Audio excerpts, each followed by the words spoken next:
व्यक्त करता हूँ कि इस परंपरा को उन्होंने कायम रखा और उसके बाद जिस ढंग से प्रत्येक सदस्य ने, जिसमें प्रस्तावक भी थे, अनुमोदक भी थे, उसके बाद भी ऐसे लगभग मैं समझता हूँ 20 से अधिक सदस्यों ने जो अपनी भावनाएं व्यक्त की, उससे मैं अभिभूत हूँ कि सब ने मेरे पर विश्वास व्यक्त किया। और जैसा मैंने उनको भी कहा, मैं मूलतः शिक्षक हूँ और शिक्षक के दायित्व और परंपराओं से मैं भली भांति वाकिफ़ हूँ। और जब शिक्षक कभी भी अपने दायित्व के अनुसार कॉपियाँ जांचता है, न तो ऊपर रोल नंबर देखता है, न ऊपर कोई नाम देखता है, निष्पक्ष रूप से उस कॉपी को जांचता है, उसी प्रकार से सदन के अंदर पक्ष और विपक्ष दोनों के साथ में जो निर्दलीय भी उसी में आ जाते हैं, मैं उन सब का पूरी तरह जो उनके अधिकार हैं संरक्षण रखूँगा। और साथ में आपसे भी अपील करूँगा, आप सब लगा इसमें सहयोग मिले, सबका आपस में जो भी कोई बात है मिल बैठ करके करें, समन्वय बैठे, ताकि राजस्थान का विकास हम सब लोगों के एक ही दायित्व है। हम अपनी विधानसभा से हम लोग चुन के आए और जनता ने हम सबको चुना है, चाहे पक्ष के लोगों को भी चुना है, विपक्ष के लोगों को भी चुना है। जैसे मैंने वहाँ कहा कि सरकार का काम है सरकार चलाना और निर्णय करना, विपक्ष का काम है कि वह उसमें से उनका ध्यान आकर्षित करे, मुद्दों को अपनी बात कहे, इसलिए सबको बराबर सार्थक बहस हो। ये आज मैंने सदन में भी कहा है और अभी आपके सामने दोहरा रहा हूँ कि सबके अपेक्षा है सब अपनी मर्यादाओं, नियमों और परंपराओं के पालन करने में सहयोग करें। ऐसी कोई भी परिस्थिति न बनने दें जिससे अध्यक्ष को कोई कठोर निर्णय करने के लिए बाध्य होना पड़े। और साथ में मैंने सदस्यों भी अपील की है कि वे अध्ययन करें, लाइब्रेरी जाएं और साथ में पहले ही उनसे आग्रह किया है कि नियम 269 पढ़ करके आए। 269 की बहुत बड़ी उसमें 10-12 बिंदु हैं, जिनको पढ़ लेंगे, उसका पालन सदन में करेंगे तो मैं समझता हूँ किसी प्रकार की कोई कठिनाई नहीं आएगी। मुद्दे को, सब मुद्दों को उठाइए, संक्षेप में उठाइए, उसे रिपीट मत करिए, सदन को सहयोग करिए, क्यों आखिर सदन की सीमाएं होती हैं और सदस्यों के पास बहुत सारे अपार मुद्दे कहने के लिए होते हैं। उसको किस प्रकार से संक्षेप में कह करके कहा जाए। कुछ नई बातें भी, जैसे आज मैंने पहली बार आपके कैमरामैन को जो मेन गेट से बाहर थे उनको आज अंदर आने की मैंने अनुमति दे दी। पहला ही काम आपसे बिना कहे वो आज मैंने किया।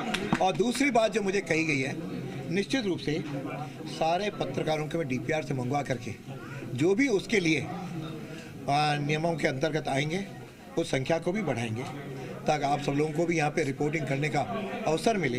हालांकि सभी की संख्या तो बहुत बड़ी है, मुझे जितनी बताई गई 600 लोग की बड़ी सूची है।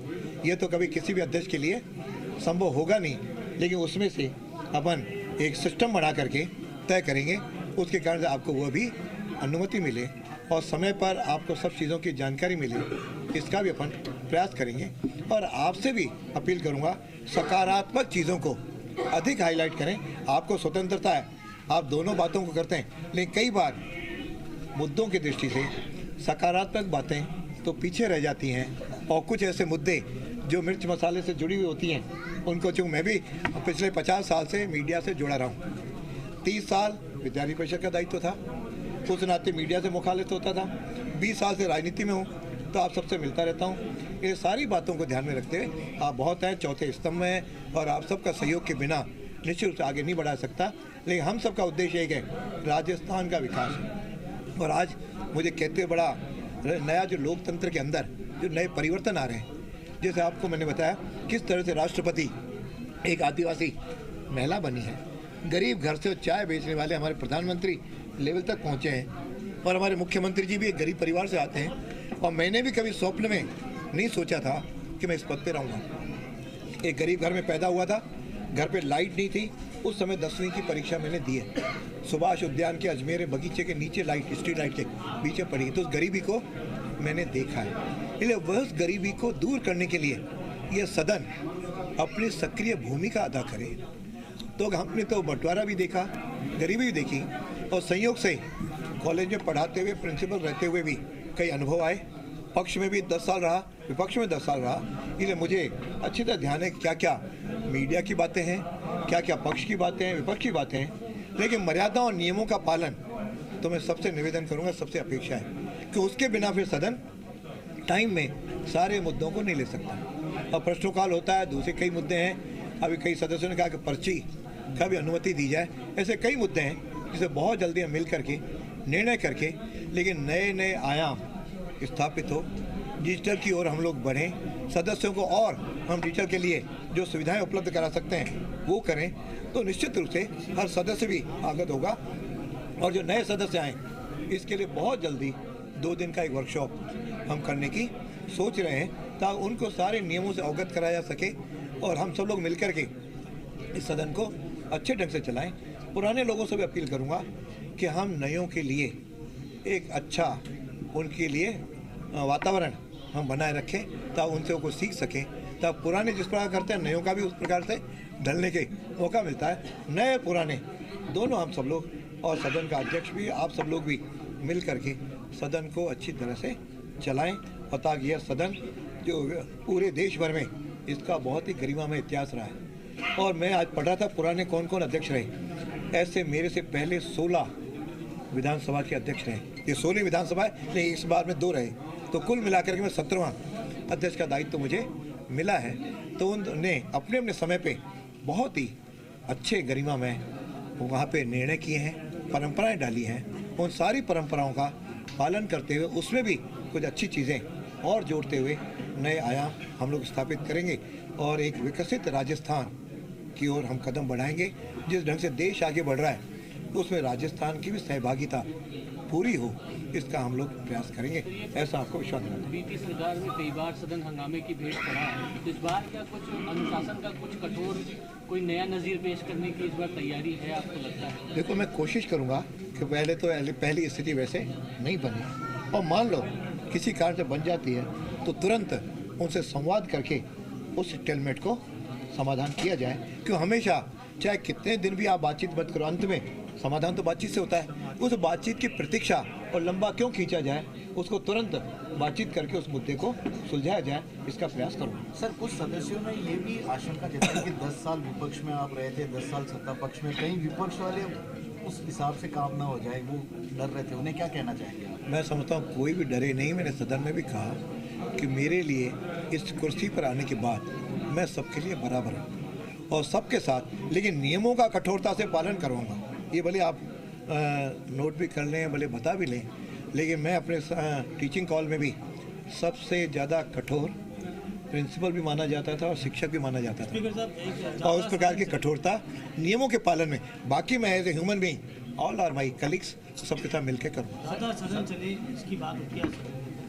अब तक जो जानकारी आई कि सदन के साधारणतः 29 दिन 30 दिन ही सदन चलता है। कोशिश करूँगा कि इनमें दिनों की वृद्धि हो, और कम से कम मेरा पहला टारगेट रहेगा कम से कम 40 दिन तो हम इस बार चलाने का प्रयास करें। कोशिश तो ये करेंगे जैसे केरल का आदर्श अवस्था है, लेकिन एकदम से बढ़ाने की तुलना में कुछ दिन इस बार अधिक चले और उससे बहस भी सार्थक हो। लेकिन ये डिपेंड करता है दोनों अपने पक्ष और विपक्ष पे। अपील उनसे भी करूँगा कि यदि सदन लंबे समय तक चलाना चाह रहे हो, अच्छा चलाना चाह रहे हो, तो अपन सबका सहयोग से एक दूसरे में, मैंने कहा ना, डिस्कशन भी होंगे, डिसेंट भी होंगे, डिबेट भी होगी, लेकिन उन सब का परिणाम तक ले जाने का हम लोग कोशिश करें। कई नवाचार देखने को मिले, कई कॉन्फ्रेंस व्याख्यान हुए, क्या वो भी कंटिन्यू रहेंगे? निश्चित रूप से उससे और उसमें और ज़्यादा वृद्धि होगी। जैसे सीपीए को हमारे पुराने प्रदेश अध्यक्ष जी ने बहुत उसको सक्रिय किया, वो बहुत ही अच्छा लगा। वह सीपीए भी सक्रिय हो, अन्य भी जिस प्रकार से और कोई मंच है वह भी यहाँ पे सक्रिय हो, अधिक से अधिक लोग इस विधानसभा में आए, यहाँ का अच्छा मैसेज लेके जाएं। भारत में राजस्थान की विधानसभा सबसे श्रेष्ठ विधानसभा के रूप में आगे आए, इसका हम लोग मिलकर के प्रयत्न करें। अध्यक्ष जी, आपने निष्पक्षता की बात कही, हालांकि कई बार विधानसभा अध्यक्ष जो पूर्ववर्ती रहे वो अपनी पार्टी से इस्तीफा देते हैं, इसके लिए पिछले अध्यक्ष जी जो थे सीपी जी, उन्होंने नहीं दिया था। क्या आप ऐसा कोई प्रयास करेंगे? मैं नियमों को देखूंगा, यदि नियमों में आता है तो मैं निश्चित रूप से दे दूंगा। बाकी मूलतः मेरी भी अंडरस्टैंडिंग है कि जब इस कुर्सी पे आए हम बिना किसी पार्टी के अंग बने, इसका मैं निर्वहन करूँ। अध्यक्ष जी, इस बार अपोजिशन को स्ट्रॉन्ग माना जा रहा है, बहुत ही तजुर्बे वाले लीडर्स ने चुनाव जीत करके आए, 69 MLA। ऐसी सूरत में पेंडामोनियम ना हो, रकस का सिचुएशन पैदा ना हो, तो इसके लिए आप किस तरह? मैंने कहा कि ऐसा नहीं, पहले भी 71 विपक्ष में थे आज 69 है। सब हमेशा विपक्ष अच्छा और मजबूत है, 69 और 71 एक तरह बराबर रहता है और दोनों पक्षों में